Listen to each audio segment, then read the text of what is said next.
Alright, the next season is season 4, which is the season after the first movie. Even though a lot of the writers and directors left the show during this time, this era of SpongeBob seems to be remembered fondly despite what everyone says about the show after the first 3 seasons. So, let's see if the more current seasons deserve the hate by taking a look at how I rank these upcoming season's episodes. There's 6 episodes that are rated bad.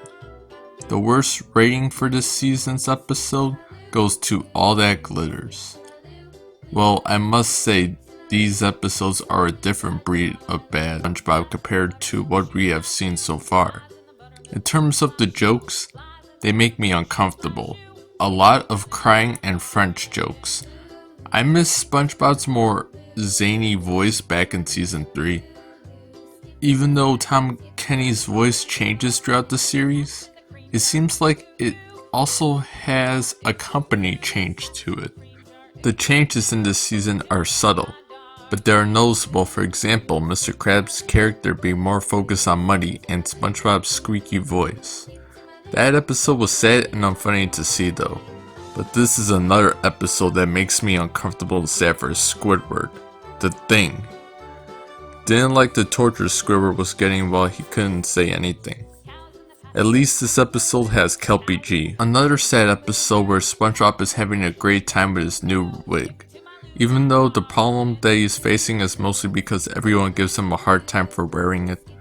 People think he looks funny and can't stop talking about it, when he honestly looks alright and is forced to throw away something he truly loves. Everyone would have liked that wig too if that rock star had it on. The double standard this episode has is a bit frustrating and depressing. Of course these episodes have some few okay moments, but nothing to rewatch the episodes for. Whole misunderstanding episode. It's boring, lame Wizard of Oz parody and not funny. Even the iconic moments can't save this episode's rating. I find this episode annoying. Just a lot of spending, and the jokes of Mr. Krabs being cheap are mostly sad. Also, Pearl's friends are annoying as well. This episode's okay in terms of sitting and watching it, but poor Squidward is being bullied for no reason, just because SpongeBob couldn't spend time with Squidward. This episode is classified in the middle rating, Good Neighbors. Yeah, this is said to be one of the worst in the season, but for my rating, I don't think this is the case. Some of the jokes were alright, and SpongeBob and Patrick weren't that annoying and malicious, which helps watching this episode. However, the episode was very close to being rated bad because of the stupid system activation climax, Squidward having to do work on his upcoming Sundays, and Squidward having to yell at SpongeBob because of how this episode just hates him. This episode doesn't work as an interesting story, especially if you've seen it before. However, what works about this episode are the moments with Mr. Krabs and Plankton.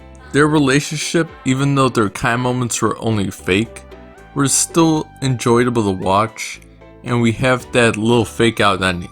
This episode shows you why Patrick would be a terrible king. I do find it entertaining where Patrick looks at himself during his monarchy and tries to escape it.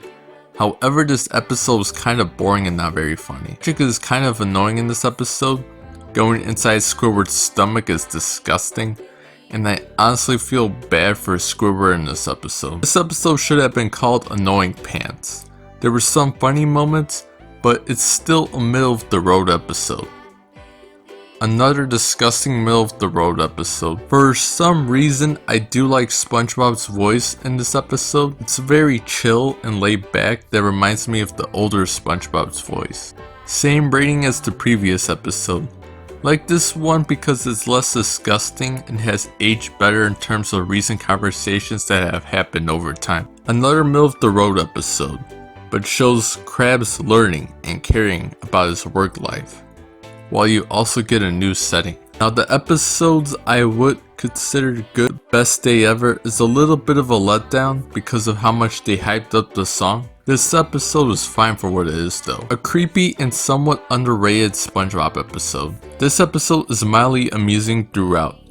Jokes like Dr. Professor Patrick and the British chimps were good enough. The song is also great. There's a bit of disgusting jokes, but the episode is refreshing enough thanks to smart Patrick. Patrick is a bit mean, but aside from that, I do like the humor and plot of this episode. So they're too goofballs and too wholesome. For me, this isn't the Mild Ones episode. It was the Wild Ones episode. Funny soap opera episode. An interesting and fun enough movie making episode. An interesting Patrick episode. Now I can see people feeling uncomfortable with the setup or seeing it in a specific way that is hard to enjoy. To me though, Patrick dressing up is too hard not to be hilarious, and they tried their best to make it funny as you would have found it probably back then. Another sweet, heartwarming, and funny episode. It's a funny setup that works for the whole episode, even when SpongeBob is treated as a dog part of the episode. For what this episode is,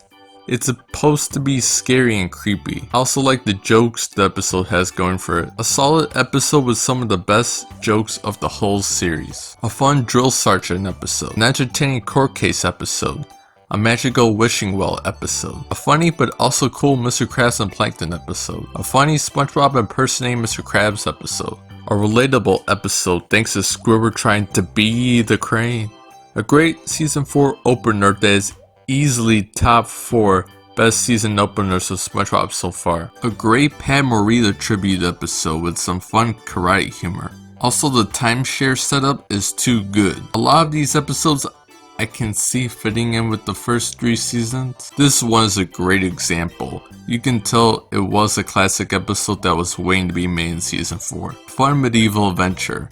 I don't know if I like that ending though, but it's not bad enough to rate it lower. Number 1 is an emotional, relatable, very special episode that fulfills my heart whenever I watch it.